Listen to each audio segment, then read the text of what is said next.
guys, in today's video I wanted to show you how I purify my tallow.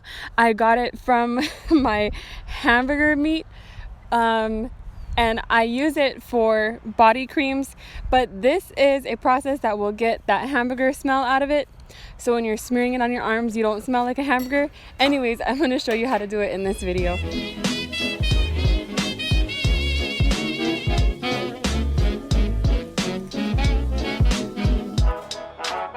Okay, so what I'm doing here is I'm just browning some meat, and this is a high fat meat. I think this is like 80-20 meat, and I am going to save all of the fat. I'm not going to be keeping it in the meat when I cook it this time, but I am just going to be saving it.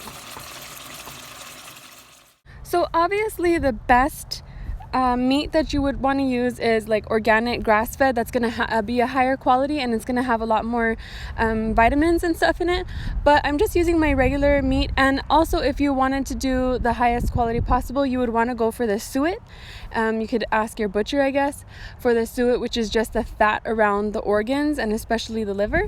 But I'm just using what I have, and I'm going to be adding a little bit of salt to this also, and that will probably add a couple of some minerals and stuff.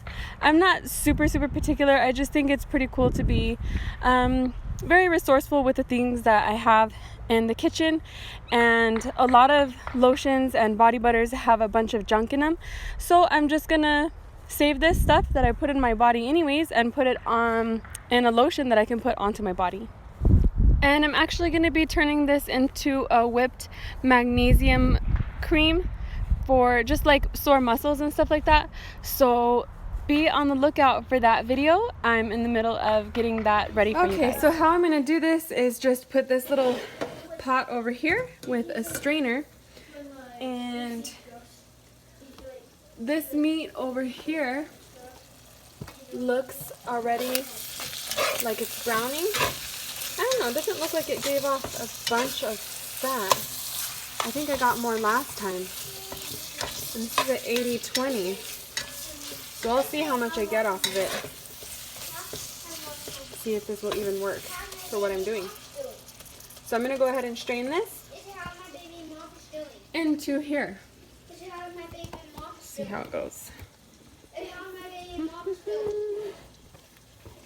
So for dinner, I'm just turning this ground beef into some picadillo. I have a video on that. I will leave a link in the description if you're interested in that.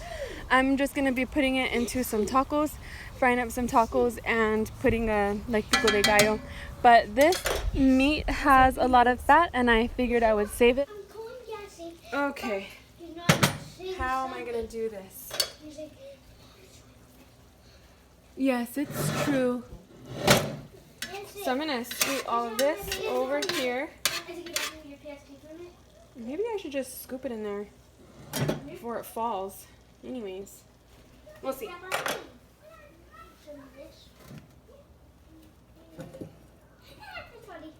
So I'm just going to try to carefully strain out as much fat as possible. And I don't usually strain my picadillo. I just really want this fat. So I'm going to get out, I don't know, I think I'll probably end up getting about a quarter cup. I think that's about as good as it's going to get.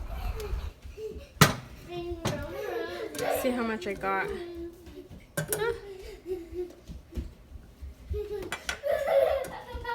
Not bad. I think I can get more. The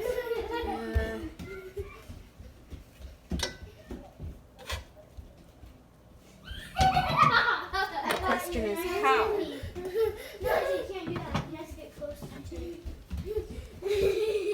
So I'm just gonna let it hang out right here for a little bit and see if I'll start getting more. There it comes.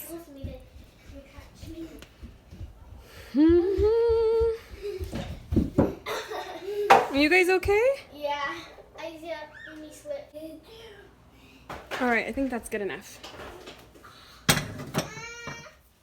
Okay, so here's what I have.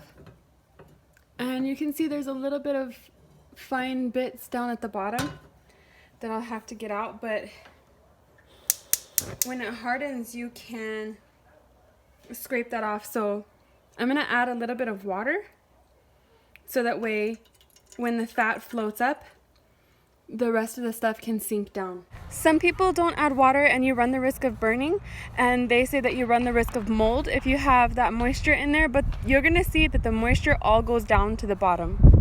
And I put this strainer back on top just to reduce splashing because it was getting everywhere. So I'm gonna let this simmer for about a half an hour, and if you notice that the water is kind of running out and it looks like it's frying instead of simmering water, then go ahead and add a little bit of water. It's okay to add more water than less water because you don't want it to burn.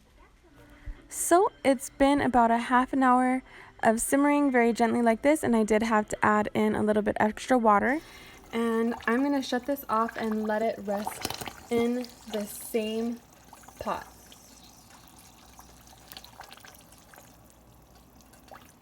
Okay, so actually I changed my mind and I decided I'm gonna transfer it into here. And I'm choosing this round dish so I could pop the fat out easier once it's hardened. So I'm gonna take this off and I'll probably strain it into here. Sounds like a good idea. And I'm just gonna pour this right into here. And I think it looks like I got about half a cup of tallow. I don't think that strainer did anything.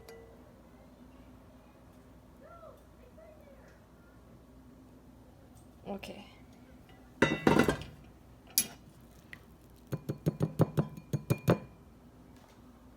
Put that back in there. And I'm gonna set this over here and just let it chill out. And hopefully all the little bits and pieces of that hamburger will sink down to the bottom where that water is.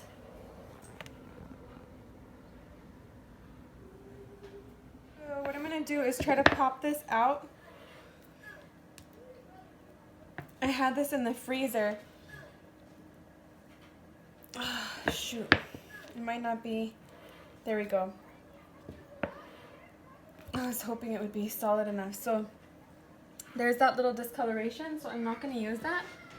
And what I'm going to do is just scrape that off. So by scraping off this extra bits of hamburger or any parts that are discolored, it will just be more pure and it will be able to be more stable at room temperature because I'm going to be using this for a body cream and I don't want to smell like a hamburger. So taking this purification step, you don't have to do it if you're just going to use this for frying, but you should do it if you're going to have it for like long term or for body product use. So that is how I purify my tallow. I hope you guys enjoyed the video. Please don't forget to give a thumbs up.